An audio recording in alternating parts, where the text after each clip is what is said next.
I've got this funny feeling that every bus station in Australia doesn't serve food as good as this. So I'm not quite sure why they're called bus station KEFTA. Maybe in Morocco, every bus station serves this dish. When I was in Morocco, I didn't notice it.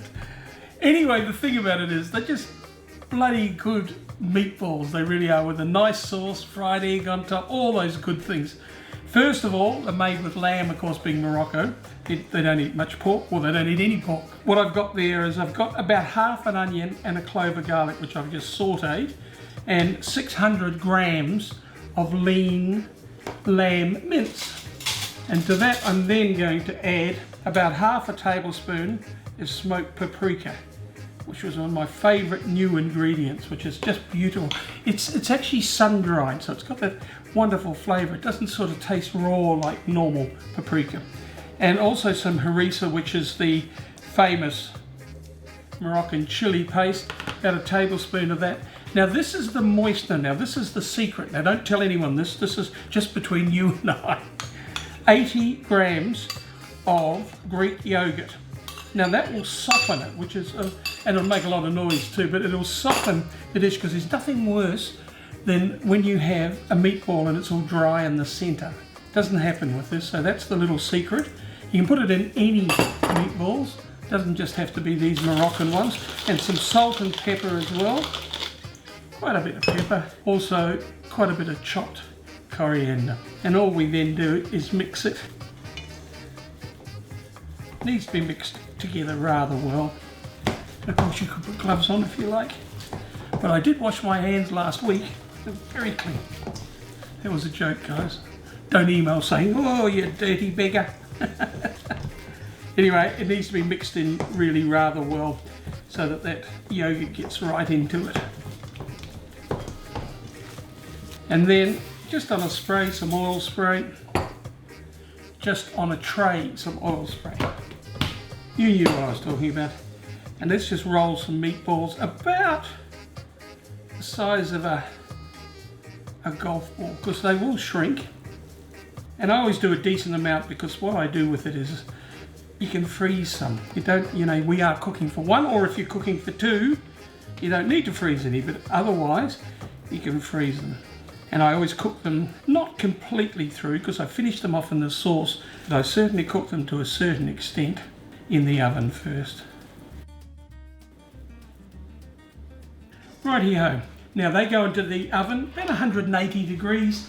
Oh, I would say 10-15 minutes, something like that. Don't put it up too high, but you want them to be sealed, and then we'll do the sauce.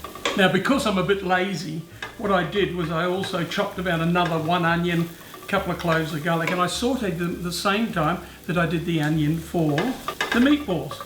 And I've now got that in there, because what I've got here is some spices which I need to toast. So I've got about half a teaspoon of powdered ginger, good couple of pinches of saffron, a good tablespoon of ground coriander, and also some chili flakes. Now you can use coriander or cumin, whichever you like. I'm not saying they're interchangeable, but for this dish they work quite well. Whatever you've got in your cupboard.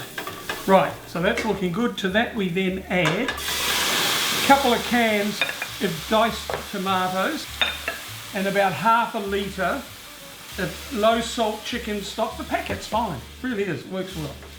Bit of coriander, keep ourselves a little bit to it, then about half a tablespoon of that beautiful smoked paprika and a good slurp of harissa.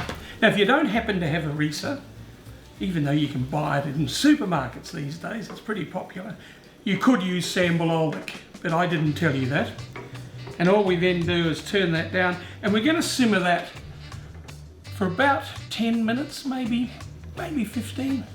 I just want it thick and fragrant, and you can tell when it's fragrant because the kitchen smells of it. It's a beautiful smell. Alright, the sauce looks good. Let's just have a little bit of a taste. It'll still get some of the meat flavour when you put the meatballs in, of course. It may need some seasoning. Salt and pepper, I mean. Nice. Really is nice.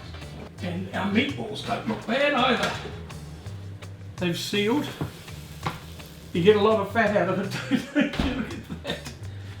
There's a chance to leave that fat behind. So I'm just putting enough in here for my one serve. And the reason being is I'm going to put the rest in takeaway containers and I'm just going to pour some sauce over. Now half dozen's enough, isn't it? And I'll pour the sauce over because you will be reheating those.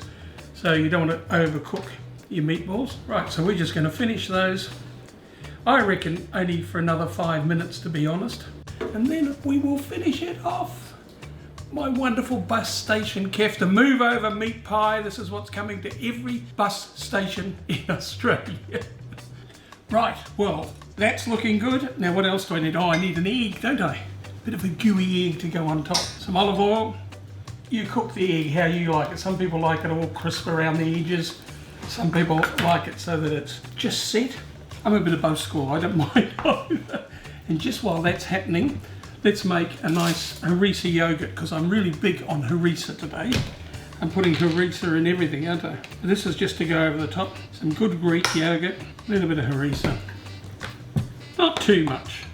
I'm not trying to make this dish blow your head off. A bit of coriander in that. You can put some lemon juice if you like. Up to you. In fact, I will. So a little bit of lemon in there and just mix that up. And then let's start thinking about serving this. Just a nice bowl. Give it a tagine if you like. That's if you happen to have one. I think 5 would have been enough, to be honest, but as I said, I'm hungry. And then with the rest of the sauce, and don't put the lids on yet, let it cool down a bit. And I have to say I've done plenty of sauce. A couple of nice bits of bread to mop up all that sauce. Now, the egg.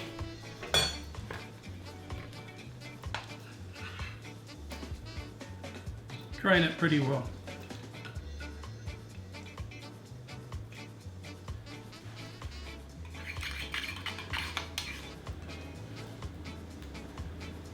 Bit more coriander on the top. We need something nice to drink with it, don't we? What I've got here is a nice McLaren Vale Shiraz. Silver Hammer from Maxwell. I think this will go beautifully with it because this wine has really got some nice fruit-driven flavours. Let's have a... Oh yes, no, that'll be the perfect match. All right guys, bus station KEFTA with a gooey egg and a nice glass of Shiraz.